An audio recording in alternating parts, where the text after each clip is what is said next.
Hello, champions. Welcome to Study Wave, and this is the second lecture of this particular series. अगर आपने पहला lecture नहीं देखा होगा तो पहला लेक्चर जाके जरूर देखिए। ठीक है, आप चलते हैं सर। यहाँ पे देखो, टाइप्स ऑफ मोशन कितने सर? आपने तो मोशन पढ़ लिया, अब कितने टाइप ऑफ मोशन होंगे? Types of motion. चलो यहाँ हम डिस्कस करते हैं टाइप्स ऑफ मोशन। क्या डिस्कस करेंगे यहाँ पे सर? अभी टाइप्स ऑफ मोशन। देख, बेसिकली मोशन के कितने टाइप होते हैं? दो टाइप होते हैं। सिंपल अगर बात करेंगे तो एक हो जाएगा यूनिफॉर्म और दूसरा क्या हो जाएगा? Non uniform. Non uniform. अच्छा, यूनिफॉर्म मोशन किसको बोलेंगे? देखो यहाँ पे लिखा भी है और मैं आपको बता भी देता, समझा देता हूँ। यूनिफॉर्म मोशन क्या बोल रहा है? Equal distance cover in equal interval of time when speed. इसका मतलब क्या है? देख, मान ले तू अपना घर से स्कूल जा रहा है, ठीक है? तुम लोग क्या कर रहे हो? ये तुम्हारा मान लो ये स्कूल है और ये हाउस है और ये स्कूल है, ठीक है? तुमने क्या किया, तुम साइकिल से जा रहे हो मान लो, ठीक है? तो यहाँ पे मैंने इतना इक्वल पार्ट्स कर दिया। कितना? 4 इक्वल पार्ट्स हैं। तो अब मैं ऐसा बोला कि फर्स्ट इक्वल पार्ट्स तूने 1 किलोमीटर गए तुम 10 मिनट्स पे। 1 किलोमीटर गए 10 मिनट्स पे। नेक्स्ट देखो, अपने नेक्स्ट 1 किलोमीटर गया फिर 10 मिनट्स पे। नेक्स्ट 1 किलोमीटर गए अपने 10 मिनट्स पे। तो नेक्स्ट 1 किलोमीटर गया अपने 10 मिनट्स पे। ये सब किलोमीटर पे है ना भाई, किलोमीटर पे। तो यहाँ पे मैं क्या देख सकता हूँ कि आपने इक्वल डिस्टेंस कवर किया, अपने इक्वल डिस्टेंस कवर किया, इक्वल डिस्टेंस कवर किया इक्वल इंटरवल ऑफ टाइम पे। Equal distance in equal interval of time, equal distance in equal interval of time. देखो देख, अगर इक्वल डिस्टेंस तो इक्वल इंटरवल टाइम पे कवर करेगा तो तेरा स्पीड क्या होगा? Speed is constant. तो स्पीड क्या रहेगा तेरा? कांस्टेंट। स्पीड क्या रहेगा? कांस्टेंट। तो अगर स्पीड कांस्टेंट है तो यूनिफॉर्म मोशन का कॉन्सेप्ट क्या आ जाएगा? When a particles cover equal distance in equal interval of time, equal distance in equal interval of time, then we can say that this is uniform motion. और non uniform में क्या होगा? Same equal distance तो जाएगा। तो मान लो ये 2 kilometre है, ये भी सर 2 किलोमीटर है और ये भी 2 किलोमीटर है, लेकिन अन इक्वल इंटरवल ऑफ टाइम। मान लो ये अपने 1 आवर पे गया, उसके बाद अपने ये 3 आवर पे गया, उसके बाद अपने ये 2 आवर पे गया। देखो क्या टाइम का ड्यूरेशन सेम है? नहीं है ना। तो मैं ऐसा बोलूँगा इक्वल डिस्टेंस आप कवर कर रहे हो लेकिन अनइक्वल इंटरवल ऑफ टाइम। तो किस पे आ जाएगा सर? Non uniform. तो क्या बताओ यहाँ पे जो स्पीड है, क्या यहाँ पे स्पीड कांस्टेंट है? नहीं है सर, यहाँ पे स्पीड कांस्टेंट नहीं है। तो अगर आपको ये देखना है तो यहाँ पे बस लिख दिया मैंने, यूनिफॉर्म मोशन क्या होता है, नॉन यूनिफॉर्म मोशन क्या होता है, ठीक है? तो स्पीड इज चेंजिंग। अब एक्सेलरेशन हमने पढ़ा नहीं, अब पढ़ लेंगे थोड़ा सा, ठीक है, एक्सेलरेशन के बारे में। तो बस ये का क्लियर हो आपका, यूनिफॉर्म नॉन यूनिफॉर्म। अच्छा, अब देखो मोशन का और भी 2-3 टाइप्स होते हैं। कैसे? फर्स्ट हम डिस्कस करेंगे, फर्स्ट क्या होता है सर? रेक्टिलिनियर मोशन, ठीक है? या फिर इसको हम क्या बोल सकते हैं? हाँ, रेक्टिलिनियर भी बोल सकते हैं, कोई दिक्कत नहीं है ना। देखो, तो मोशन का पार्ट होता है जो हो जाएगा, हम ले लेते हैं ट्रांसलेशन मोशन। क्या ले लेंगे हम? Translation motion. अब देखो, ट्रांसलेशन मोशन को भी ना हम 2 टाइप्स के डिफाइन कर सकते हैं। एक हो जाएगा रेक्टिलिनियर, दूसरा हो जाएगा कर्विलिनियर। दूसरा हो जाएगा कर्विलिनियर, ठीक है? तो रेक्टिलिनियर कब होगा? देख, रेक्टिलिनियर होगा जब पार्टिकल्स स्ट्रेट लाइन पे ट्रैवल करेगा। पार्टिकल कैसे जाएगा? स्ट्रेट लाइन पे। कर्विलिनियर क्या होगा? पार्टिकल का पाथ जिगजैग लाइन पे होगा, ठीक है? और देख, यहाँ पे क्या पार्टिकल का ओरिएंटेशन चेंज हो रहा है क्या? जैसे मान लो अपने एक बुक को कोई भी ऐसा बुक मान लो, अपने बुक को ये 3 पॉइंट मान लिया मैंने। तो बुक जब यहाँ से यहाँ आएगा तो देखो 3 पॉइंट सेम डिस्टेंस कवर किए होंगे। तो ये क्या हो जाएगा सर? रेक्टिलिनियर। सॉरी, अब कर्विलिनियर क्या होता है? कर्विलिनियर होगा पार्टिकल का ओरिएंटेशन चेंज नहीं हो रहा है, बस उसका पाथ डिफरेंट हो रहा है। जैसे मान लो ये ऑब्जेक्ट पहले किधर गया? इधर, नेक्स्ट कहाँ आ गया इधर। तो पार्टिकल का देखो पाथ अलग अलग है, लेकिन इसके अंदर जो भी पॉइंट थे ना, जैसे मान लो ये 3 पॉइंट मैं यहाँ पे डिस्कस कर रहा हूँ, तो इधर जाएंगे, इधर जाएंगे, इधर जाएगा, फिर देखो ये पॉइंट इधर आ गया, इधर आ गया और इधर आ गया। तो देखो क्या पार्टिकल का ओरिएंटेशन चेंज हो रहा है? नहीं हो रहा है सर, बस उसका पाथ डिफरेंट है। तो ये क्या हो जाएगा सर? Curvilinear motion. अब देखो अगर हम सेकंड बात करेंगे तो क्या आ जाएगा? Circular motion. क्या आ जाएगा? Circular motion. अब सर्कुलर मोशन क्या होता है? पार्टिकल का ओरिएंटेशन भी चेंज होता है और पार्टिकल्स एक सर्कल के अराउंड रोटेट करता है। क्या मतलब सर? जैसे मान लें एक कोई सर्कल है, मेरा सर्कल है, मान लेते हैं कोई पार्टिकल्स कहाँ पे है? सर्कल के एक आर्क पे है। अब ये घूमेगा ऐसे किसके पाथ में? With respect to the circumference. तो देखो पार्टिकल्स का जो भी ओरिएंटेशन हो तो चेंज हो रहा, ठीक है। और पार्टिकल्स क्या कर रहा है?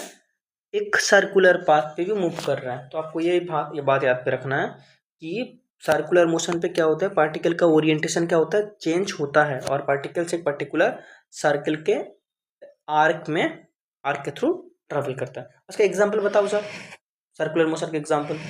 जैसे मान लो आप एक थ्रेड में ऐसे एक बॉल को बांध दिया और उस बॉल को इस पर्टिकुलर एक्सिस पे घुमा रहे हो, ठीक है, इस बॉल को पर्टिकुलर एक्सिस से घुमा रहे हो। तो ये बॉल का जो भी पाथ होगा, बॉल का जो भी पाथ होगा वो कौन सा होगा? This will be circular path. नहीं हो जाएगा? हो जाएगा। आप देखो, और अगर एक एग्जांपल दें, वो क्या हो जाएगा? वो हो जाएगा, जैसे मान ले फैन का ब्लेड जो होता है ना, फैन का जो भी ब्लेड होता है, अब ब्लेड को नोटिस करो, फैन के ब्लेड में, तो ब्लेड क्या करता है? उस फैन की एक्सिस से क्या करता है? एक सर्कुलर पाथ बना के घूमता है, तो भी क्या हो जाएगा? Circular motion. अब देखो रोटेशन, रिवोल्यूशन ऑफ अर्थ, है ना, रिवोल्यूशन ऑफ अर्थ, तो अर्थ क्या करता है? सन के अराउंड में चक्कर लगाता है ना, तो भी क्या हो जाएगा? Circular motion. ठीक, नेक्स्ट क्या देखते हैं? नेक्स्ट हम देखते हैं सर्कुलर मोशन के बाद देखते हैं हम oscillatory motion. Oscillatory motion, oscillatory motion मतलब क्या होता है कि अपना मेन पोजीशन से टू एंड फ्रो मोशन करता है ना। ये मेन पोजीशन है, तो टू टू मतलब to and fro, to and fro, to and fro. तो ऑसिलेटरी मोशन में क्या होता है? अपना मेन पोजीशन से टू एंड फ्रो मोशन करता है। तो ऑसिलेटरी मोशन मीन, सबको शॉर्ट में अगर याद रखना है तो क्या लिखना है? To and fro motion from their main position. तो ये क्या हो जाएगा? Oscillatory motion. और देखते हैं रोटेशनल मोशन। क्या देखते हैं हम? सर्कुलर तो पढ़ लिए थे, और देखते हैं हम लोग रोटेशनल मोशन। सो फोर्थ में क्या हो जाएगा सर? Rotational motion.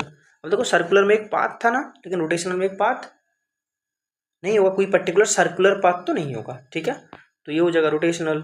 नेक्स्ट और भी छोटे छोटे होते हैं, बस आपको उतना इंपॉर्टेंट नहीं है टाइप्स ऑफ मोशन, तो बस आपको ये समझ में आया। अब देखो हमारे पास और भी होते हैं, जैसे rotatory motion, circular motion, oscillatory motion, vibratory motion, linear motion, curvilinear motion, बहुत कुछ होता है, तो ये उतना इंपॉर्टेंट हमारे लिए है नहीं, ठीक है। अब देखो जो इंपॉर्टेंट टॉपिक है यहाँ पे, एक्सीलरेशन हमको जानना पड़ेगा। वो क्या है सर? एक्सीलरेशन, ठीक है। देखो आप साथ साथ नोट भी बनाते रहना ताकि आपको भी अच्छे से समझ में आए, ठीक है। एक्सीलरेशन देखो, एक्सीलरेशन। अब देख एक्सीलरेशन क्या बोलता है कि कौन से रेट में उसका वेलोसिटी चेंज हो रहा है, ये कैसे डिफाइन होता है? एक्सीलरेशन। तो एक्सीलरेशन को हम लोग बेसिकली ए से लिखते हैं। अब एक्सीलरेशन आपको ये बताता है कि change in velocity with respect to time. क्या होता है? स्पीड नहीं, change in velocity with respect to time, कि कितने रेट से वेलोसिटी चेंज हो रहा है, ये हमको क्या बताता है? एक्सीलरेशन। तो क्या मैं बोल सकता हूँ कि rate of change of velocity is defined as acceleration? हो सकता है, नहीं हो सकता है? अच्छा देख, इसको अगर हम और थोड़ा सा डिफाइन करेंगे कि ए क्या हो जाएगा? चेंज इन वेलोसिटी मतलब क्या होगा? फाइनल वेलोसिटी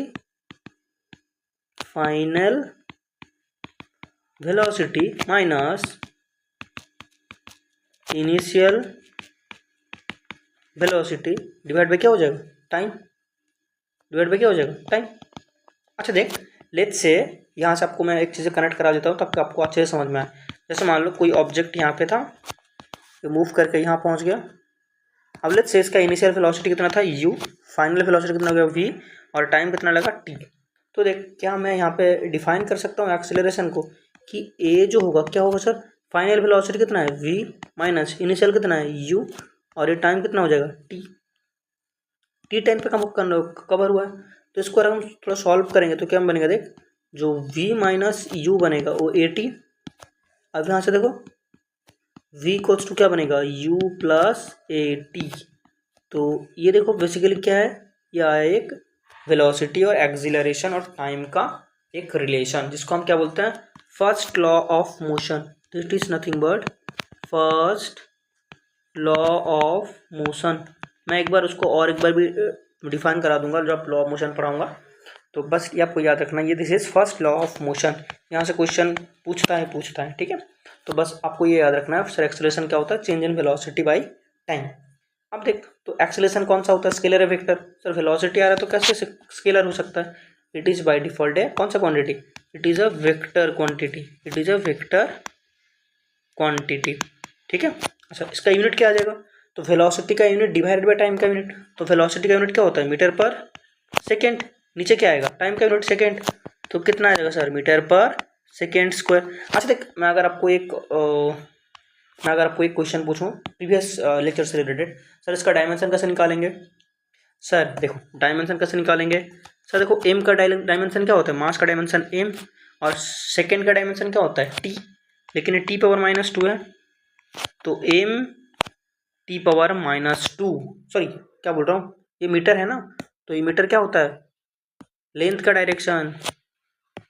मीटर क्या होता है, लेंथ का डायरेक्शन। इसको काट लेते हैं, तो एल टी पावर -t क्या होगा, एल टी पावर -t किसका डायमेंशन हो जाएगा, एक्सिलरेशन का डायरेक्शन। आपको क्या याद रखना है कि एक्सिलरेशन का पहले तो यूनिट क्या होता है, मीटर पर second square, that is metre second to the power -2, और डायमेंशन होता है एल टी पावर -2। क्या ये बात आपको समझ में आया। यहाँ से क्या क्वेश्चन दे सकता है, मान लो कोई भी ऑब्जेक्ट का यहाँ पे इनिशियल स्पीड कितना था, मान लो इनिशियल स्पीड इसका 10 था, और इनिशियल स्पीड इसका यहाँ पे 6 था, और मान लो आफ्टर सर्टेन टाइम्स इसका स्पीड कितना बन गया 10। तो कितना चेंज हुआ, और मान लेते हैं टाइम था 2 सेकेंड, और ये मीटर, ठीक है, मीटर पर सेकेंड, मीटर पर सेकेंड। तो यहाँ पे एक्सेलरेशन कैसे निकालेंगे, देखो एक्सेलरेशन का वैल्यू क्या हो जाएगा, v minus u by t का वैल्यू 2 है, तो कितना आ जाएगा सर, ये 4/2, that is nothing but 2 metre पर सेकेंड स्क्वायर। तो ऐसे छोटे छोटे क्वेश्चन आएगा, आप निकाल लोगे। अच्छा बता, अगर ये वेक्टर क्वांटिटी है तो इसका वैल्यू कैसा हो सकता है सर, इसका वैल्यू नेगेटिव भी हो सकता है, जीरो भी हो सकता है, पॉजिटिव भी हो सकता है। एक बात आपको ध्यान में रखना है, जब नेगेटिव एक्सेलरेशन आए इसको हम क्या बोलते हैं, रिटार्डेशन। इसको क्या बोलते हैं हम, रिटार्डेशन। अच्छा, रिटार्डेशन को और क्या नाम देते हैं, और होता है नेगेटिव एक्सेलरेशन। क्या बोलते हैं, नेगेटिव एक्सिलरेशन।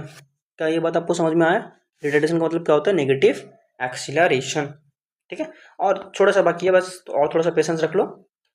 और एक इंपॉर्टेंट टॉपिक है ग्राफ, और क्या आते हैं यहाँ पे, ग्राफ रिप्रेजेंटेशन, जो कि यहाँ पे सबसे इंपॉर्टेंट टॉपिक है अगर ना 8, 9, 10 के बारे में बात करते हैं। देखो, तो पहले हमको क्या प्लॉट करने आना चाहिए, पहले हमको जैसे मान लो मैंने बोला कि यूनिफॉर्म मोशन का ग्राफ कैसे होगा। फर्स्ट हम देखते हैं कि यूनिफॉर्म मोशन का ग्राफ कैसे आएगा। फर्स्ट देखते हैं हम यूनिफॉर्म मोशन का ग्राफ कैसे आएगा। देखो, यूनिफॉर्म मोशन मतलब क्या होता है कि इक्वल टाइम में इक्वल डिस्टेंस कवर करता है। तो नीचे वाले डायमेंशन हर बात क्या रहेगा, नीचे वाला डायमेंशन हर बात क्या रहेगा, टाइम, और ये क्या रहेगा, टाइम के साथ साथ डिस्टेंस जाएगा, तो ये ले लेते हैं डिस्टेंस। तो देख, इक्वल टाइम में अगर इक्वल डिस्टेंस कवर करेगा तो क्या ग्राफ स्ट्रेट लाइन नहीं होगा। तो अगर आपको ऐसे ग्राफ दिखे तो ये क्या बताता है, यूनिफॉर्म मोशन। ये क्या बताता है आपको, यूनिफॉर्म मोशन। और अगर आपको नॉन यूनिफॉर्म मोशन बोले तो आप नॉन यूनिफॉर्म मोशन कैसे ड्रॉ कर सकते हो, जैसे मान लो दूसरा लिख लेते हैं, नॉन यूनिफॉर्म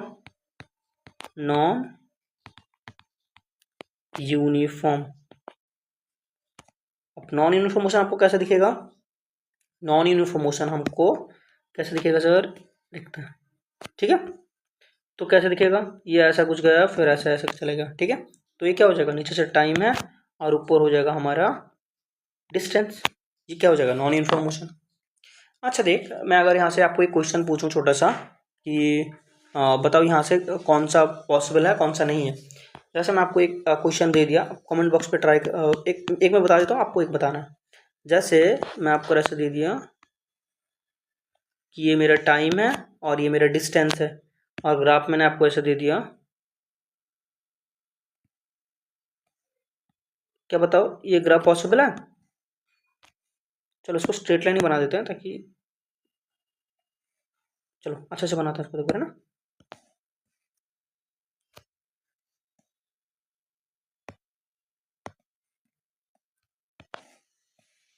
ठीक है, तो ये क्या आएगा नीचे हमारे टाइम ग्राफ और नीचे आ जाएगा मेरा डिस्टेंस। देख, अगर मैं आपको ऐसे दे दूं कि ग्राफ हमारा ऐसे है, ग्राफ हमारा ऐसे है, तो बताओ क्या ये ग्राफ सही है, क्या ये ग्राफ हमारा सही है। आंसर आ जाएगा नहीं, नो, ये ग्राफ हमारा सही नहीं है। क्यों नहीं है, क्योंकि मैंने देखो आपको एक बात बताया था कि डिस्टेंस टाइम के साथ साथ कभी डिक्रीज नहीं होगा। देखो अब ये यहाँ तक तो सही था कि डिस्टेंस बढ़ रहा है, डिस्टेंस बढ़ रहा है और टाइम भी बढ़ रहा है तो डिस्टेंस बढ़ रहा है, लेकिन देखो जब हम टाइम इसके बाद टाइम बढ़ा है तो डिस्टेंस घटता जा रहा है। तो ये क्या डिस्टेंस टाइम के साथ डिक्रीज हो सकता है, नहीं हो सकता है, तो ये ग्राफ इनकरेक्ट है। लेकिन अगर ये ग्राफ ऐसा रहता डिस्टेंस की जगह, अगर मैं आपको डिस्प्लेसमेंट दे देता, ये टाइम और मैं आपको दिया क्या डिस्प्लेसमेंट, तो क्या ये ग्राफ पॉसिबल है, बिल्कुल है सर, क्योंकि हमने पढ़ा है कि displacement can be negative positive and zero. तो आपको ऐसे ग्राफ देख के समझ में आना चाहिए कि ग्राफ कैसे बता रहा है, ठीक है। अच्छा और देखो, अगर मैं आपको बोलूं कि एक बॉडी एट रेस्ट, उसका ग्राफ कैसे होगा, बॉडी एट रेस्ट उसका ग्राफ कैसे होगा बताओ, मतलब अपना बॉडी रेस्ट पे है तो उसका ग्राफ कैसे होगा। देखो बॉडी एट रेस्ट, इसका मतलब क्या, उसके पास कोई वेलोसिटी नहीं है, तो क्या है स्पीड या वेलोसिटी उसके पास कितना है, जीरो। मतलब कोई भी एक पर्टिकुलर पोजीशन पे आके क्या है, बॉडी रेस्ट पे है, तो उसका ग्राफ कैसे दिखेगा सर, ठीक है। लेट्स से ये टाइम है और ये क्या मान लेते हैं हम, डिस्टेंस। तो देखो डिस्टेंस के टाइम के साथ साथ डिस्टेंस चेंज नहीं हो रहा, मैं बोल सकता हूँ क्या ऐसे कि इस पोजीशन पे आके, इस पोजीशन पे क्या है, बॉडी आके स्टेबल है, इस पोजीशन से मूव नहीं कर रहा है, तो ये क्या हो जाएगा, बॉडी एट रेस्ट। अब देखो अगर मैं बोलूं कि body at non uniform motion, अच्छा मैंने बता दिया था नॉन यूनिफॉर्म मोशन का, ठीक है। अच्छा तो बस ऐसे कुछ ग्राफ्स आते हैं, आप पूरा अगर ग्राफ का एक वीडियो चाहिए तो आपको बता देना, मैं एक पूरा लेक्चर बना दूंगा ग्राफ से रिलेटेड, ठीक है। अच्छा और एक आता है हमको, मैंने बताया था ना लॉ ऑफ मोशंस का 3 फार्मूला आते हैं जो कि आपको क्वेश्चन सॉल्व करने में मदद करेगा, है ना। Equation of law of motion क्या लिखेंगे, equation of law of motion, वो क्या बताते हैं, देखो equation of law of motion. देखो बेसिकली फर्स्ट इक्वेशन क्या था हमारा, जो v है, v इज इक्वल्स टू होता है u plus a t. Second law आता है हमारे पास s is equals to u t plus half a t square. और थर्ड इक्वेशन हमारा ये आता है v square is equals to u square plus two a s, ठीक है।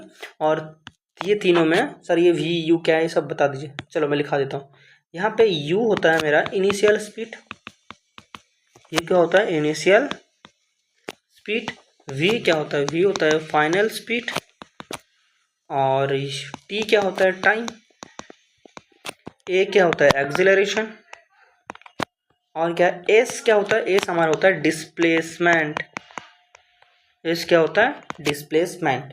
और आपको ये बात याद रखना, यहाँ पे रेड पे लिख दे रहा हूँ मैं कि this all three equations valid only for constant acceleration, only for constant acceleration, only for constant acceleration. अगर एक्सिलरेशन वेरी कर रहा है तो ये फॉर्मूला हम अप्लाई नहीं कर सकते हैं, ठीक है। अच्छा देखो अगर सेम इक्वेशन तीनों, अगर ये एक्सिलरेशन अंडर द ग्रेविटी हुआ, मतलब मोशन अंडर द ग्रेविटी हुआ, अगर सब मोशन किसके हो रहा है, motion under the gravity, under the gravity.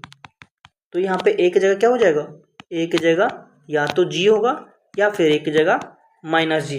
जब देखो हम जी कैसे लगता है, परपेंडिकुलरली डाउनवर्ड्स, अगर हम मोशन डाउनवर्ड्स हो रहा है तो जी एक जगह जी, अगर मोशन अपवर्ड्स हो रहा है तो एक जगह माइनस जी। तो बस इस इक्वेशन में एक जगह माइनस जी और एक जगह जी लगा देना है, ठीक है।